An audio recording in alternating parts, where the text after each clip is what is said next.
Bapak Ibu, para saudari dan saudara yang terkasih, beberapa permenungan untuk kesempatan sore hari ini. Satu dari bacaan pertama, lalu beberapa dari bacaan Injil. Yang pertama, Bapak Ibu, para saudari dan saudara, beberapa waktu yang lalu saya sempat ketemu dengan pemimpin gereja Katolik di Keuskupan Agung Semarang.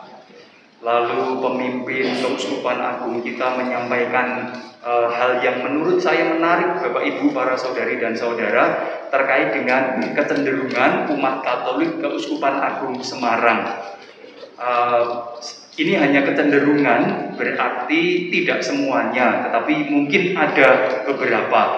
Mungkin kita termasuk, bisa jadi mungkin tidak termasuk.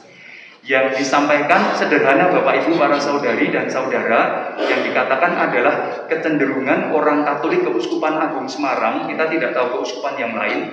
Kecenderungan Keuskupan Agung Semarang, umat Keuskupan Agung Semarang yang ditengarai berdasar survei dan studi, rupa-rupanya kita dinilai kurang dalam pengetahuan iman kekatolikan. Anda boleh setuju, Bapak Ibu, para saudari dan saudara, Anda boleh tidak setuju. Wong tidak semuanya dari kita pasti di cover oleh surveinya. Maka Bapak Ibu yang tidak ikut dalam survei bisa mengatakan surveinya tidak dari saya. Beritanya, kesaksiannya bukan dari saya. Mungkin kita tidak termasuk dalam yang terbilang sebagai orang-orang yang pengetahuan imannya kurang. Atau kita memang termasuk dalam bilangan orang-orang yang pengetahuan imannya kurang. Maka sekali lagi ini hanya masalah survei dan studi, bisa jadi benar, bisa jadi keliru. Kita harap semoga kecenderungan ini tidak benar. Tetapi kalau senyatanya benar, maka kita punya, katakanlah, hal yang perlu diperbaiki dalam kehidupan kita sebagai orang beriman Kristen. Nah, yang menarik Bapak Ibu, para saudari-saudara, terkait dengan apa yang disampaikan, kecenderungan kita yang sepertinya kurang pengetahuan iman, maka karena pengetahuan kita terkait dengan iman kekatolikan yang dianggap kurang, maka praktik kehidupan kita sebagai orang beriman tentunya juga melemah. Karena tidak tahu, maka tentunya kita tidak juga tahu apa yang harus dilakukan. Maka para saudari dan saudara, yang pertama yang ingin saya sampaikan sebagai awal permenungan, mari kita lihat dari bacaan kitab suci, bacaan pertama halaman 2 dan halaman 3. Di sana ada kesaksian yang menarik tentang apa yang terjadi pada para rasul Kristus. Diceritakan pada baris-baris terakhir halaman 3, dikatakan apa yang terjadi dengan para murid Kristus. Mereka dicambuki, mereka dilarang mengajar dalam nama Tuhan, lalu setelah itu mereka dilepaskan. Maka kita perlu tahu, Bapak Ibu, para saudari dan saudara, mengapa para murid Kristus itu dicambuki, mengapa mereka dilarang atau mengapa mereka dianiaya, disesah. Di atasnya, di bagian-bagian atas halaman 3, di sana kita akan menemukan kata-kata seperti ini. Para murid rupa-rupanya mendakwa orang-orang Israel, orang-orang Yahudi itu menganiaya Tuhannya. Maka dikatakan demikian. Tetapi Petrus dan rasul-rasul yang lain menjawab, kita harus lebih taat kepada Allah daripada kepada manusia. Allah nenek moyang kita telah membangkitkan Kristus yang kalian gantung pada kayu salib dan kalian bunuh. Orang-orang Israel yang mendengar tuduhan itu marah, lalu para murid ditangkap dan dianiaya. Para saudari dan saudara, ini yang pertama yang ingin saya bagikan sebagai bahan permenungan bagi kita. Kita sebagai orang beriman, kita diajak untuk ingat apa yang kita terima ketika perayaan Ekaristi Malam Paskah yang lalu. Sebagai orang beriman Kristiani, beriman Katolik, kita diingatkan hidup kita adalah peziarahan bersama dengan setiap orang.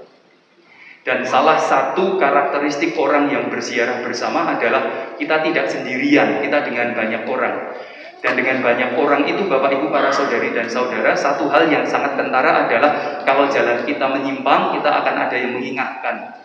Kalau jalan orang lain ada yang menyimpang, maka kita perlu meluruskan. Tetapi gagasan bacaan hari ini juga bisa terjadi. Ketika kita ingin meluruskan jalan, bisa jadi akan ada tentangan, akan ada kemarahan, dan sebagainya. Maka sekali lagi yang pertama, Bapak Ibu, para saudari-saudara, saya hanya mau menyampaikan sedikit hal apa yang saya dengar bertolak dari permenungan bacaan Injil hari ini, bertolak dari apa yang saya dengar dari pemimpin Keuskupan Agung Semarang, dan apa yang menjadi manifestasi iman kita di paroki kita ini. Semoga tidak ada yang terlalu tersinggung dengan apa yang saya katakan, tetapi kalau tersinggung berarti kena Bapak Ibu para saudari dan saudara, berarti itu pas, berarti memang mewakili kita. Tetapi kalau tidak ya berarti tidak apa-apa. Nah, Bapak Ibu para saudari-saudara, satu hal misalnya sebagai teman seperjalanan yang perlu saling mengingatkan. Ternyata saya pun diingatkan oleh umat kita sendiri di paroki ini. Salah satu yang diingatkan umat kepada saya adalah terkait dengan apa yang terjadi di paroki misalnya, apa yang dilakukan oleh kita bersama di paroki.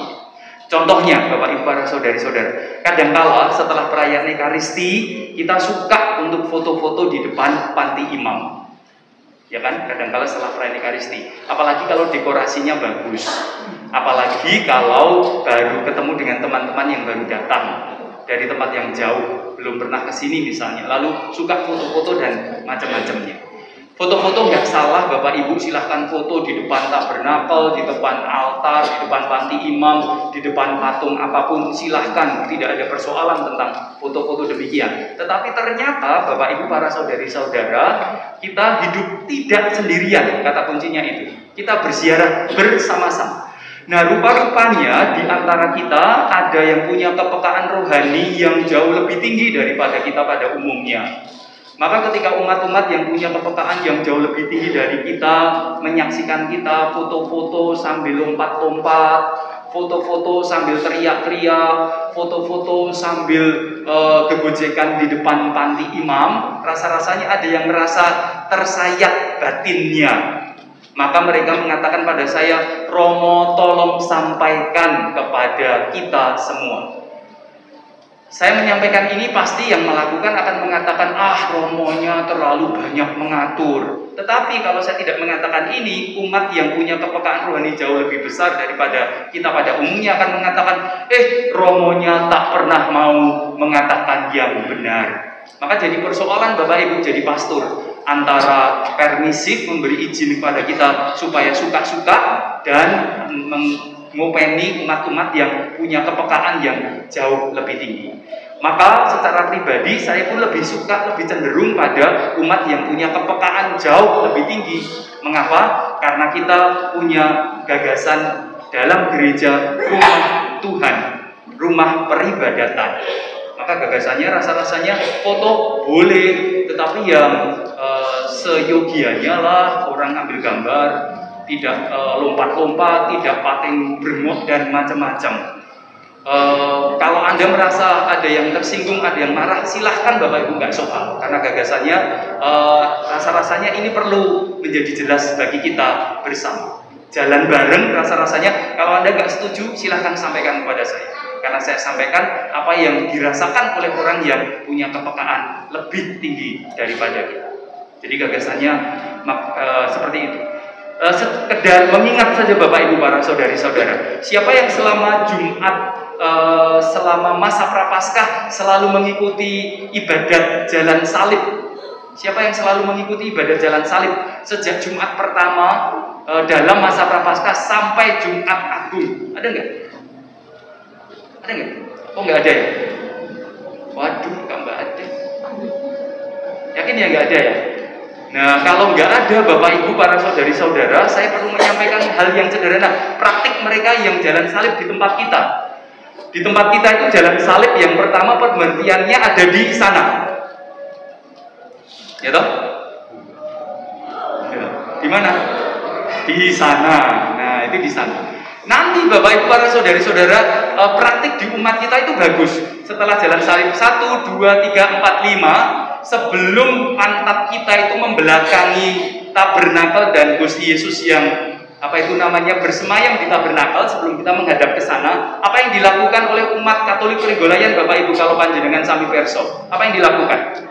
Dari menghadap ke utara, lor tonggih dari menghadap ke utara, mereka tidak langsung menghadap ke barat, tapi apa yang dilakukan? Mereka menghadap ke selatan, ke timur dulu, lalu membungkuk ke sakramen Maha Kudus di sana. Hanya untuk sembahyang saja kita itu membungkuk kepada Tuhan yang hadir dalam sakramental kudus di tabernakel, lalu kita berjalan ke sana. Nah, Bapak Ibu para saudari-saudara, bukan berarti saya mengatakan sesuk nek arep foto lumpat-lumpat minta izin dulu pada Tuhan Yesus dengan membungkuk, Gusti nun sewu nggih kula tak lumpat-lumpat sedelok. Pasti gagasannya tidak demikian, tapi rasa-rasanya kita bisa membandingkan. Kita sendiri punya praktik penghormatan yang pas kok. Setiap Jumat Jalan Salib kita sudah bagus. Mengapa tidak diteruskan? Mudah-mudahan demikian. Sekali lagi, Anda boleh tidak setuju, tetapi menurut saya kita yang perlu memelihara kok rasa kerohanian kita sendiri. Yuk jangan malu belajar pada teman-teman kita Muslim. Mereka masuk saja berusaha menutup semuanya, bersikap hati-hati dalam tempat ibadahnya. Mosok kita enggak mau mencontoh yang baik yang bisa kita teladani juga. Jadi maka kita jangan mengatakan gereja liane rapopo Allah, Bapak Ibu para saudari-saudara. Mungkin di gereja liannya umatnya semuanya tidak merasa itu perlu disampaikan. Tetapi saya rasa di tempat ini masih ada umat yang peduli. Yuk kita hargai tempat ibadat kita sendiri. Itu yang pertama terkait dengan bacaan pertama. Sekali lagi kita teman perjalanan, maka kalau ada sesuatu dari kita yang tidak pas menurut orang lain, rasa-rasanya itu akan mendapat teguran. Dan oke-oke sajalah Bapak Ibu kalau kita para saudari-saudara mendapat teguran umum lumrah biasa dalam kehidupan. Ditegur itu biasa. Nek jenenge urip bareng kan mesti ada teguran.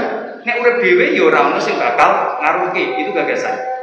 Maka tetapi sekali lagi seperti bacaan pertama hari ini, ada yang ditegur lalu sakit hati ya. Bagaimana? Kan urip bareng. Gitu ya. Aku urip bareng, maka semoga kita meresapkan hal seperti ini dalam keseharian kita. Itu yang pertama dari bacaan pertama. Lalu yang kedua, Bapak Ibu para saudari dan saudara, terkait masih sambung dengan itu, saya ingin menyampaikan topik yang kedua terkait dengan disposisi batin yang baik. Para saudari dan saudara, di tengah-tengah kita ada umat, ada sebagian dari umat yang hendak menerima sakramen penguatan dari antara kita yang ada di sini. Juga akan ada yang Juni besok akan menerima komuni pertama. Nah, para saudari dan saudara, lebih-lebih Bapak Ibu bagi yang putra putrinya akan menerima komuni pertama dan Anda yang akan menerima sakramen penguatan, Anda semua sudah pernah mengikuti rekoleksi awal, dan dalam rekoleksi awal sudah pernah saya sampaikan, tetapi belum pada seluruhnya misal, umpamanya. Nah, yang perlu dimiliki adalah supaya kita bisa menerima komuni pertama, bisa menerima sakramen penguatan, maka kita perlu mengenali disposisi yang baik dan benar dalam persiapan menuju ke sana. Maka Bapak Ibu para saudari-saudara, nanti putra-putri kita, keluarga kita boleh komuni pertama dan boleh menerima sakramen penguatan. Itu yang menentukan bukan pastornya loh ya, bukan saya dan Romo Ari, bukan katekisnya, tetapi masalah disposisi putra-putri panjenengan masing-masing. Nah, persoalannya sekarang perlu kita tahu apa itu disposisi, sikap batin, sikap yang tepat. Nah, yang pertama Bapak Ibu, sikap yang tepat bagi setiap orang yang mau menerima komuni, persiapan menerima sakramen. Yang pertama, selalu hadir dalam setiap pertemuan.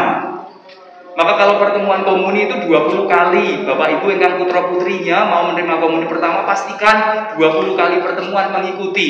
Kalau sakit bagaimana? Ya sakit izin, kemudian materinya disusulkan pada kesempatan berikutnya. Hari ini sudah pertemuan ke-15, ada yang baru datang 4 kali. Kalau kemudian dia boleh komuni, pasti putra-putri Bapak Ibu yang lain akan mengatakan, lah kancaku moro ping 4 wae untuk komuni kok mosok aku kudu kaping 20, ya kan? Pasti akan jadi persoalan. Jadi bukan saya, tetapi putra-putri panjenengan. Sudah disampaikan di awal. Penguatan pun demikian. Maka penguatan kita akan mengikuti, Anda yang mau persiapan penguatan, menerima sakramen penguatan, perlu mengikuti 45 kali kurang lebih pertemuannya. Maka kalau nanti kurang dari itu, maka mohon maaf, maka Anda tidak bisa mengikutinya sakramen penguatan besok tanggal 31 Oktober. Akan ikut 2 tahun yang akan datang. Mengapa? Karena ada materi-materi yang perlu diterima terlebih dahulu. Maka sekedar mengingatkan bagi panjenengan yang mau menerima sakramen, maka selalu hadir. Tapi disposisi baik, situasi hati yang baik tidak hanya sekedar hadir, sikap yang baik tidak hanya sekedar hadir, tapi ketika hadir ya terlibat, dalam setiap kegiatan yang diagendakan. Tidak hanya sekedar datang lalu setelah datang tidur, tetapi ikut terlibat apa yang menjadi kegiatan bersama. Lalu berikutnya tidak hanya melibatkan diri, tetapi juga ikut dalam percakapan-percakapan iman di dalamnya. Tidak hanya diam 1000 bahasa. Dengan ikut percakapan berarti Anda mulai tahu apa yang menjadi persoalan iman dan mendapat jawaban. Ada satu peserta penguatan dan komuni pertama yang bagus, yang memberi kesaksian menarik Bapak Ibu. Ketika mengikuti pembelajaran, lalu diajari bagaimana cara beriman secara Katolik. Salah satunya yang menjadi pertanyaan bagi dia adalah mengapa orang Katolik itu wudunya 2 kali. Orang Katolik itu kalau masuk gereja kita wudu ya, upacara pembasuhan, upacara dengan memasukkan jari ke dalam air suci, gitu. Tetapi yang menjadi persoalan bagi dia adalah ngopo nek metu saka gereja isih kudu wudu. Harus upacara pembersihan lagi, kan dirinya sudah bersih. Maka yang menjadi pertanyaan orang yang peserta persiapan ini mengatakan mengapa orang Katolik tidak paham dengan apa yang dilakukan, asal-asalan gitu. Maka Bapak Ibu para saudari-saudara, jenengan kalau setelah misa, saudari-saudara setelah misa keluar dari gereja, nggak perlu lagi mencucukkan jari ke air suci. Karena upacara pembasuhan itu sebelum Anda masuk ke tempat suci. Nah, kalau Anda sudah menyucikan diri sebelum masuk ke tempat suci, lalu keluar Anda membasuh diri lagi, maka Anda menganggap dalam gereja lebih kotor daripada pekarangan itu toh. Itu jadi nalar bagi kita yang menalar hati-hati akan ketemu cara-cara kita kadangkala ada yang meleset-meleset. Tapi kalau diluruskan jawabannya menarik Bapak Ibu. Ket biyen wis koyo ngono. Wah, itu kan hal yang menarik Bapak Ibu, perlu kita sikapi bersama. Itu yang kedua, terkait dengan disposisi. Maka mau menerima sakramen apapun, persiapan perlu ada disposisi batin yang tepat, sikap hati yang tepat. Maka senantiasa hadir, selalu melibatkan diri dan ikut aktif dalam percakapan, tidak hanya sekedar diam. Maka Bapak Ibu para saudari dan saudara, nanti kalau pada kesempatan tertentu anak keluarga kita punya persoalan dalam persiapan menerima sakramen, semoga panjenengan bisa membackup putra putri panjenengan piyambak. Itu yang kedua. Lalu yang ketiga, Bapak Ibu para saudari dan saudara, kita ambil dari bacaan Injil. Lepas dari konteks bacaan pertama, sekarang kita melompat ke bacaan Injil. Bapak Ibu para saudari dan saudara, di halaman 5 dan 6 dalam teks perayaan Ekaristi, bagi Anda yang membawa atau seandainya bisa disorot, di sana ada tertulis demikian, percakapan Tuhan Yesus dengan Petrus, tetapi lebih awal Petrus yang memulai. Dikatakan di halaman 5 demikian, kata Petrus kepada mereka, aku mau pergi menangkap ikan. Lalu di akhir paragraf cerita tentang Petrus yang mencari ikan ada kata-kata demikian. Kata Yesus kepada mereka, bawalah beberapa ikan yang baru kalian tangkap itu. Bapak Ibu para saudari dan saudara, teks ini ingin bicara kepada kita satu hal. Pengalaman Paskah rupa-rupanya tidak membebaskan kita dari kewajiban untuk bekerja. Pengalaman Paskah rupa-rupanya tetap mendorong kita untuk kembali pada kesibukan kita sehari-hari. Tetapi yang menarik para saudari dan saudara, Yesus tadi mengatakan, bawalah beberapa ikan yang kamu tangkap itu. Maka saudari dan saudara, bacaan Injil yang pertama mengingatkan kita semua, pengalaman Paskah harusnya membuat kita sebagai orang beriman Kristiani paham. Setiap hari kita bekerja, setiap hari kita melakukan kegiatan-kegiatan tertentu. Tetapi kadangkala kita lupa untuk membawa segala hasil yang kita dapatkan kepada Tuhan dalam doa. Maka para saudari dan saudara, bacaan hari ini, Injil hari ini ingin mengingatkan kepada kita, kalau kita bekerja, kalau kita punya persoalan, kalau kita punya permasalahan atau apapun dalam kehidupan kita sehari-hari, jangan lupa Yesus mengatakan, bawalah yang kamu punya, yang kamu dapat kepadaku. Maka kalau dalam perayaan Ekaristi, Bapak Ibu, para saudari-saudara, kita mengenal ada ritus, ada persembahan, perarakan persembahan yang dibawa biasanya roti, anggur, air, dan hal-hal lain yang bisa ditambahkan. Tetapi dalam persembahan itu rupa-rupanya kita diingatkan sebagai orang beriman yang mengikuti Ekaristi, kita pun juga perlu menghaturkan kepada Tuhan apa yang saya peroleh, apa yang saya punya hari ini. Kalau hari ini saya punya sakit hati, maka saya sampaikan pada Tuhan, Tuhan, ini sakit hatiku. Kalau hari ini saya mendapatkan kesialan, Tuhan, ini kesialanku, ku persembahkan kepadamu.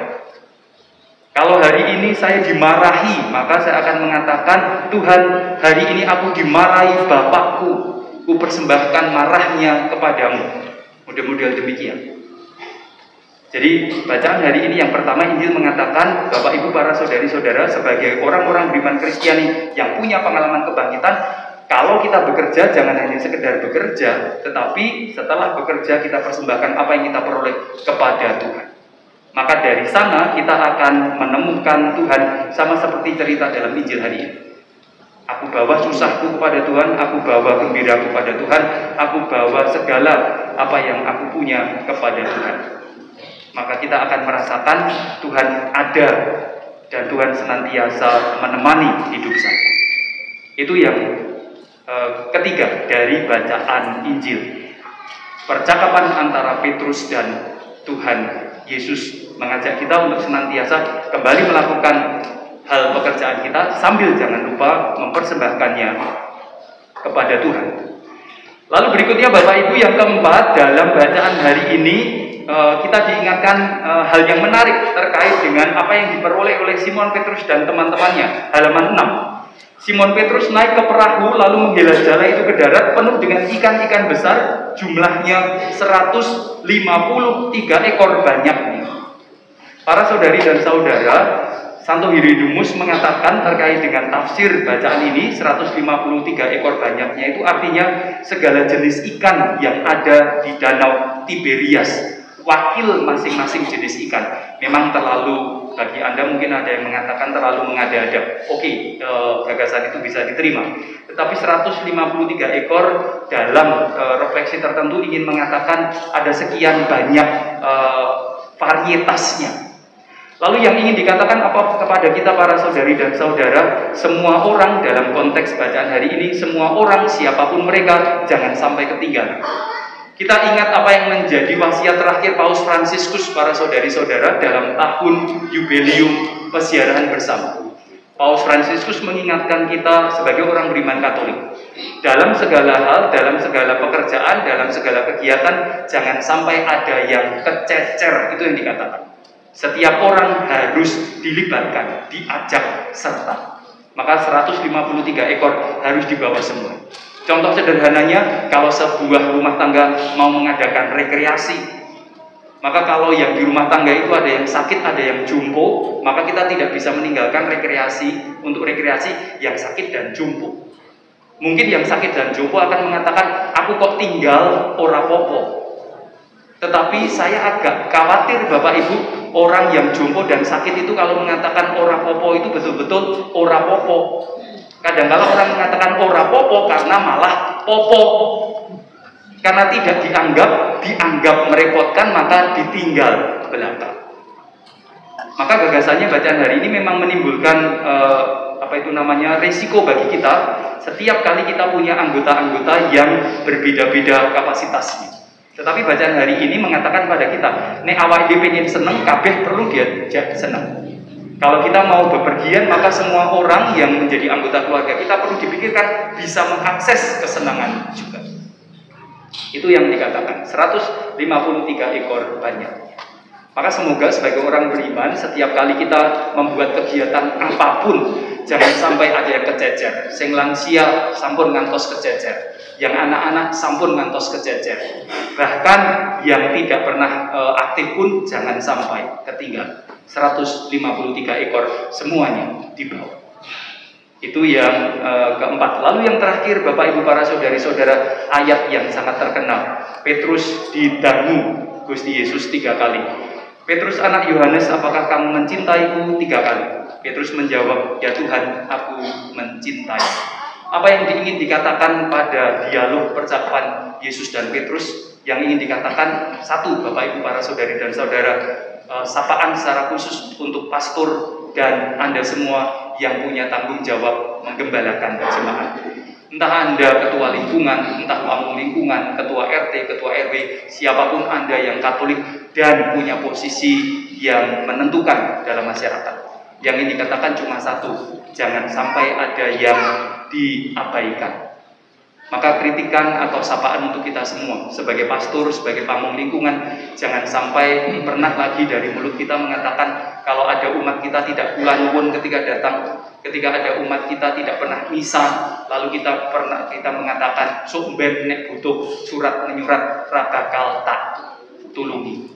Semoga tidak ada lagi kata-kata itu keluar dari mulut kita, entah pastor, entah pamong lingkungan atau siapapun. Kalau dia sudah dibaptis, maka setelah baptis tidak pernah sembahyang, setelah baptis tidak pernah misa, setelah baptis tidak pernah ke gereja, tidak pernah pertemuan lingkungan, tetap saja dia warga Katolik. Kalau mereka butuh surat menyurat, maka kita perlu membantunya. Entah itu pastor, entah itu pamong lingkungan, entah itu siapapun. Maka kalau kita benar-benar mencintai gereja Katolik, maka setiap orang yang sudah Katolik, meskipun kita mengkategorikannya keset karena tidak pernah kelihatan, kalau dia butuh bantuan, kita perlu membantunya. Semoga beberapa pokok permenungan sore hari ini membantu kita untuk semakin dapat berziarah bersama sebagai orang Katolik yang menapaki jalan yang sama-sama benar, tidak menyimpang kiri dan kanan. Atau kalau ada yang menyimpang kiri kanan, semoga kita masing-masing bisa saling berbagi teguran. Nama Tuhan dimuliakan kini dan sepanjang segala masa. Amin. Kita Bacaan dari Kisah Para Rasul. Pada waktu itu terjadilah bahwa rasul-rasul ditangkap oleh pengawal bait Allah, lalu dihadapkan ke mahkamah agama Yahudi. Imam Agung menegur mereka, katanya, "Dengan keras kami telah melarang kamu mengajar dalam nama Yesus. Namun, ternyata kamu telah memenuhi Yerusalem dengan ajaranmu, bahkan kamu hendak menanggungkan darah orang itu kepada kami." Tetapi Petrus dan rasul-rasul yang lain menjawab, "Kita harus lebih taat kepada Allah daripada kepada manusia. Allah nenek moyang kita telah membangkitkan Yesus yang kamu gantungkan pada kayu salib dan kamu bunuh.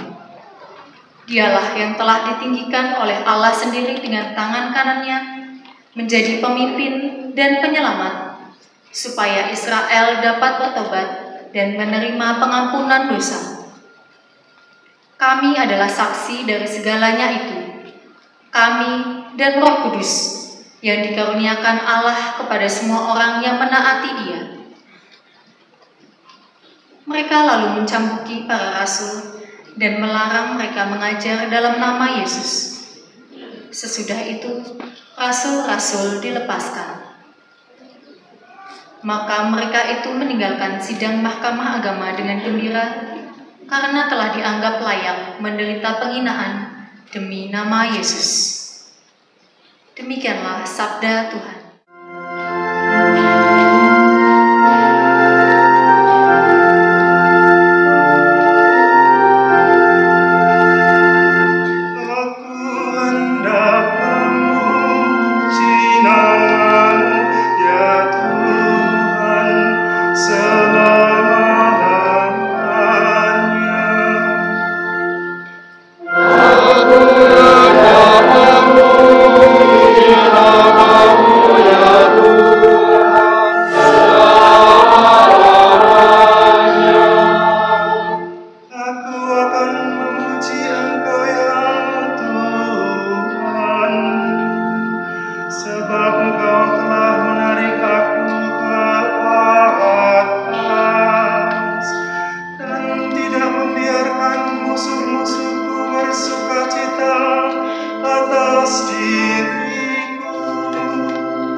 Di antara mereka yang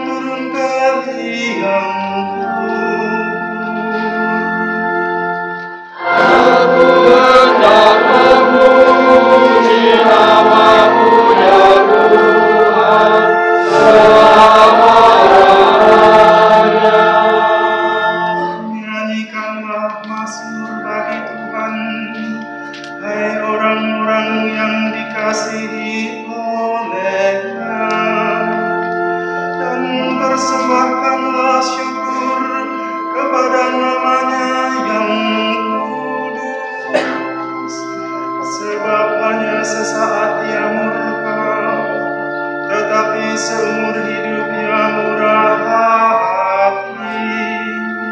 Sepanjang malam ada tangisan, menjelang pagi terdengar sorak-sorai.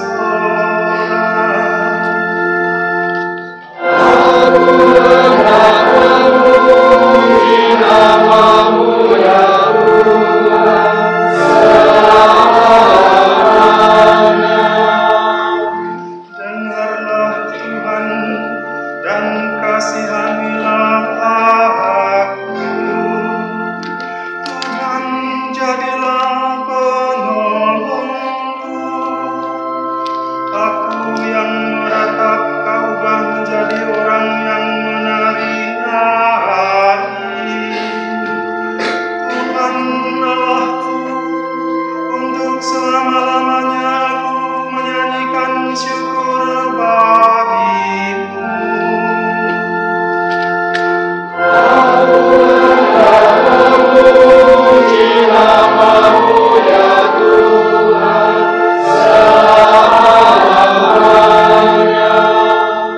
Bacaan dari Kitab Wahyu. Aku Yohanes melihat dan mendengar suara banyak malaikat di sekeliling tahta, makhluk-makhluk dan tua-tua di surga. Jumlah mereka berlaksa-laksa dan beribu-ribu laksa. Dan aku mendengar suara nyaring dari mereka. Anak domba yang disembelih itu layak menerima kuasa dan kekayaan, hikmat dan kekuatan, hormat, kemuliaan dan puji-pujian.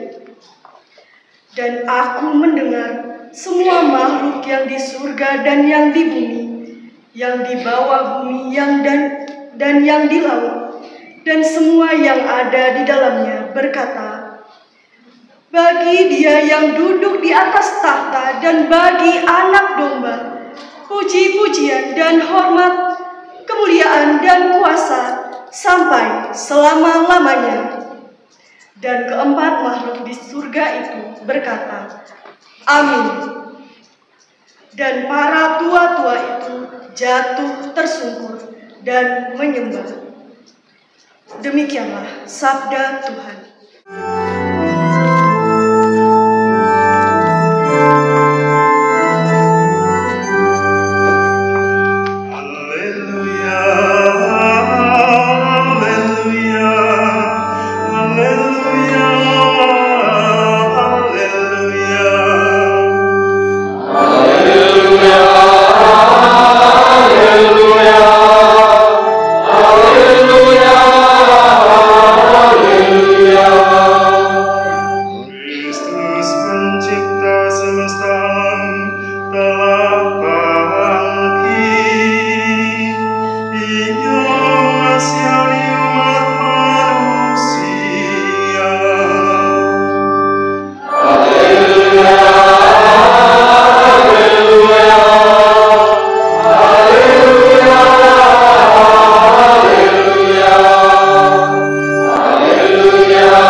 Yesus Kristus menurut Yohanes. Dimuliakanlah Tuhan. Sesudah bangkit dari antara orang mati, Yesus menampakkan diri kembali kepada para murid-Nya di pantai Danau Tiberias. Ia menampakkan diri sebagai berikut. Di pantai itu sedang berkumpul Simon Petrus, Thomas yang disebut Didimus, Natanael dari Kana yang di Galilea, anak-anak Zebedeus, dan 2 orang murid Yesus yang lain. Lalu kata Simon Petrus kepada mereka, "Aku mau pergi menangkap ikan." Lalu kata mereka kepada Petrus, kami pergi juga denganmu. Maka mereka berangkat lalu naik ke perahu. Tetapi malam itu mereka tidak menangkap apa-apa. Ketika hari mulai siang, Yesus berdiri di pantai. Akan tetapi murid-muridnya itu tidak tahu bahwa itu adalah Yesus. Maka kata Yesus kepada mereka, "Hai anak-anak, apakah kamu memiliki ikan?" Jawab mereka, "Tidak." Lalu kata Yesus kepada mereka, "Tebarkanlah jalamu di sebelah kanan perahu, maka akan kamu peroleh." Mereka pun menebarkan jalannya dan mereka tidak dapat menariknya kembali karena banyaknya ikan. Lalu murid yang dikasihi oleh Yesus itu berkata kepada Petrus, "Itu Tuhan." Ketika Petrus mendengar bahwa itu adalah Tuhan, maka ia mengenakan jubahnya sebab ia tidak berpakaian. Lalu ia terjun ke dalam danau. Kemudian murid-murid yang lain datang dengan perahu karena mereka tidak jauh dari darat, hanya kira-kira 100 meter saja, dan mereka menarik jala yang penuh dengan ikan itu. Ketika tiba di darat, mereka melihat api arang dan di atasnya ada ikan dan roti. Kata Yesus kepada mereka, "Bawalah beberapa ikan yang baru kamu tangkap itu."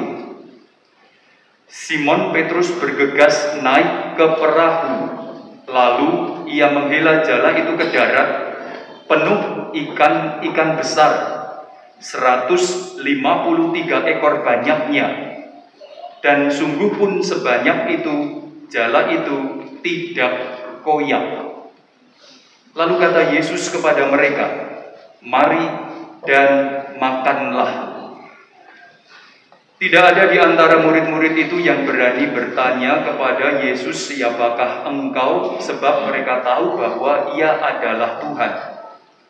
Lalu Yesus maju ke depan, mengambil roti dan memberikannya kepada mereka. Demikian juga dengan ikan itu. Itulah ketiga kalinya Yesus menampakkan diri kepada murid-muridnya setelah ia dibangkitkan dari antara orang mati. Sesudah mereka sarapan, Yesus berkata kepada Simon Petrus, "Simon anak Yohanes, apakah engkau mengasihi aku lebih daripada mereka ini?" Jawab Petrus kepadanya, "Benar, Tuhan, engkau tahu bahwa aku mengasihi engkau." Kata Yesus kepadanya, "Peliharalah anak-anak dombaku." Kata Yesus pula kepada Petrus untuk kedua kalinya, "Simon anak Yohanes, apakah engkau mengasihi aku?" Jawab Petrus kepadanya, "Benar Tuhan, engkau tahu aku mengasihi engkau." Kata Yesus kepadanya, "Gembalakanlah domba-dombaku."